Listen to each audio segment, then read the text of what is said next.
This week, investors are navigating heightened tensions in the Middle East after the US and Iran conflict drove oil prices sharply higher and pressured global equities.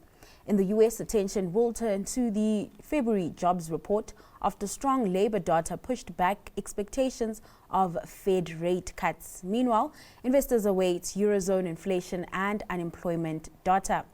Joshua Mahony, Chief Market Analyst at Scope Markets, joins us now for a look into the economic week ahead.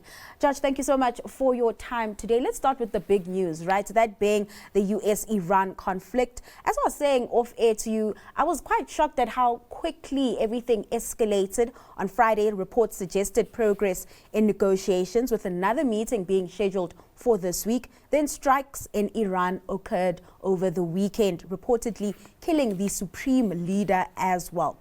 Where did it all go wrong? I mean, in all honesty, you look at the build-up in terms of the equipment, the military personnel in the region. That's not the kind of thing that you do unless you actually are pretty serious about taking action. And some of the tones that we've been hearing from Donald Trump all of last week about the possibility that Iran were developing weapons that could strike the US, it reeked of the whole weapons of mass destruction thing between Bush and Blair, quite frankly. It's a justification for an attack that clearly they wanted to enact. How long this goes on for, that's probably the big question here, because the longer it goes on for, the higher the oil prices go, the higher inflation goes, the more people are going to be concerned that we're going to have entrenched higher prices, that therefore means the Federal Reserve won't be able to act. So certainly significant knock-on implications, and some of the headlines we've already been seeing coming out of the region in terms of Qatar ending their LNG production. So we've seen 46% rise in terms of European gas prices today.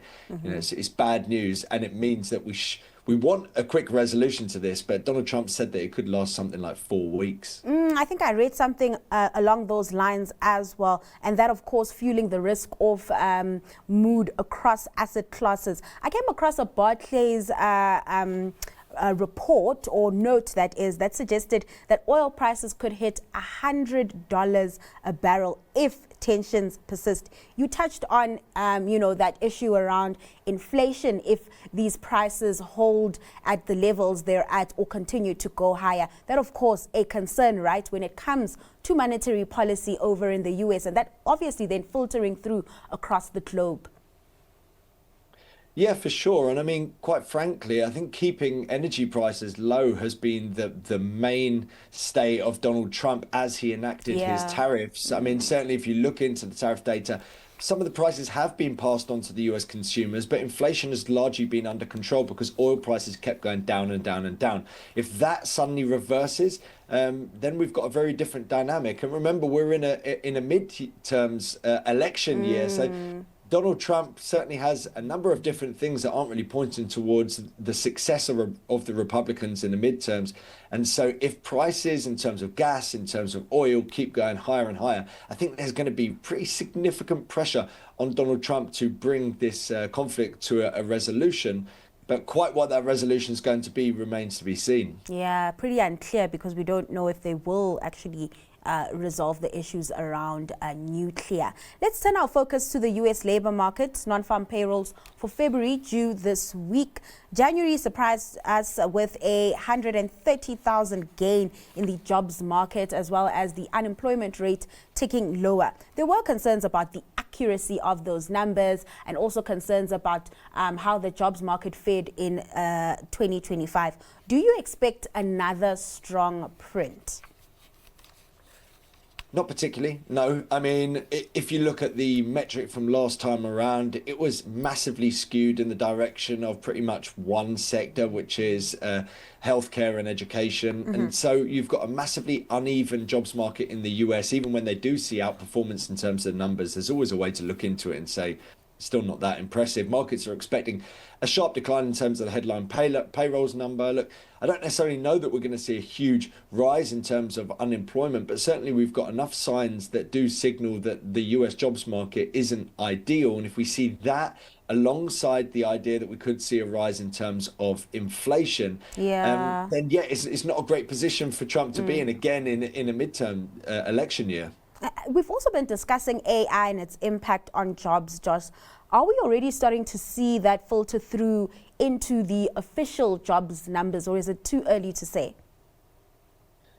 Yeah, I mean, it's difficult to know the exact breakdown of why people aren't necessarily being hired or people are losing their jobs. It does feel to be the case that rather than people being laid off, Yeah. people just aren't being replaced, because to a greater degree, we are seeing people essentially trying to streamline their operations with AI. I do think it's something that will be relatively slow to implement. I don't think that suddenly everyone's going to replace humans with robots, so to speak. But certainly we're moving in that direction. So sort of the long-term natural rate of unemployment, I think, will be significantly higher. I know there's a lot of talk of people saying, well, you know, jobs lost in this sector will suddenly be regained because we'll try and build a manufacturing sector. You don't take an office worker who works in finance, for example, and suddenly turn him into a manufacturing worker overnight. You know, these things have a period of recalibration, and that would see higher unemployment rates coming into play in the years ahead. It does seem like we're, in a transitional shift within the tech sector, and that also somewhat causing a structural shift in the jobs market. Let's look at some company news. Josh, earnings season is winding down in the US. One company catching your attention is cybersecurity firm CrowdStrike. It's been caught up in the latest tech sell-off amid AI-related concerns. Is that reaction actually warranted? I mean, I have my own, convictions around what we've been seeing with software companies, especially because we don't know what these tools can actually do. I just want to get your sense around that, and then perhaps we can get into your expectations around those earnings. Yeah, I mean, look, ultimately, at the moment, anything that Anthropic seems to bring out just hits the equity markets hard, depending on exactly what tool it is and exactly what the implications would be. And certainly software has been at the forefront of this. And at the moment, it feels fairly indiscriminate because we don't actually know which of these companies will be benefiting from AI and which of them are essentially going to see massive demand destruction and margin destruction as a result. But I would say if you look forward, if you're looking at the type of companies that are going to be ever important over the course of this period, I would say cybersecurity is going to be at the forefront of that. Security is going to be more difficult than ever because, you've got deep fakes, you've got the potential for sort of AI hacking, things like that. And so you would think that it would take up a higher budget rather than people just saying, I just want to get a very cheap solution. So as long as CrowdStrike can utilize AI to be able to try and build out a better product that actually tries to save businesses in this new dangerous world of AI, I think they're very well positioned. And considering the sell-off that we have been seeing thus far, I think maybe it's a case that this earnings report gives them the basis for them to be able to explain exactly why they're well positioned.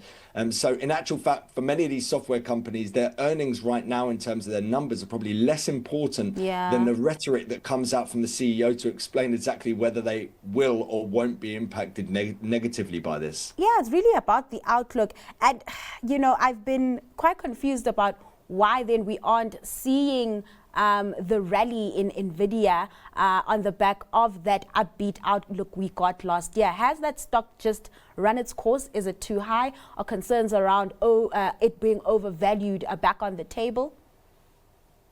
Yeah, I mean, I don't think it's run its course. I think that it's going to be at the forefront of this whole AI boom. And at the moment, yes, we do still have some concerns about different sectors. I mean, ultimately, when you see major volatility in the tech space, and of course it was centered around software, people just started moving out of tech in its entirety. And in actual fact, during that move, NVIDIA held up relatively well. It's just been kind of consolidating for a while. We saw a sell-off of the back of the earnings. The earnings were were particularly strong. We saw the stock move lower. But if you look back over the past, I think 14 quarters, they've beat earnings estimates, and half the time their stock hasn't risen on that day. But then you look out and you say, wow, they're near enough a $5 trillion company, which means in the period after they outperform, then the stock does rise. So I wouldn't be writing them off, and I do think you're likely to see the stock move higher over the coming months. I mean, if you're betting on AI, you can't write them off, right? Let's head back to economic data. We also have Eurozone inflation due this week. I was going through a report from the ECB where they've noted that inflation expectations declined in January. Perhaps let's go through your expectations when it comes to consumer prices over in Europe, especially now where we have this, the spanner in the works when it comes to the possibility of oil prices remaining high. Yeah, I mean, exactly. I mean, look, markets at the moment expect Eurozone inflation to come in flat across both headline and core, so we don't expect them to move too much. And both of them are kind of either side of that 2% target. So the ECB has pretty much run its course in terms of the rate cuts. And so it's a question mark on, do they, out of desperation, need to cut another time, or are they actually more in a position where they might start to hike rates, which is what we're seeing with the RBA, because inflation risks start to come back into play. And of course, if we see higher energy prices, and notably, as I said, 46% rise today in terms of European gas prices. If that suddenly sparks a fresh surge in terms of energy prices in Europe because of what's happening in the Middle East, well, that could be the kind of thing that tilts the ECB in the direction of rate hikes going down the line. But at the moment, inflation hasn't been showing that. Of course, we're only just seeing that gas price move happening today. So there's still need to see exactly how this plays out and for how long. But for right now, I kind of think they're in a sweet spot. They've got inflation pretty much at target. They've got their interest rates at the ECB pretty much where they want it to be. So I don't expect too much movement there. Yeah, so it's still early days for them. All right, let's leave it there. Josh, thank you so much for your time and taking us through what we should watch or look out for this week. That was Joshua Mahony, Chief Market Analyst at Scope Markets.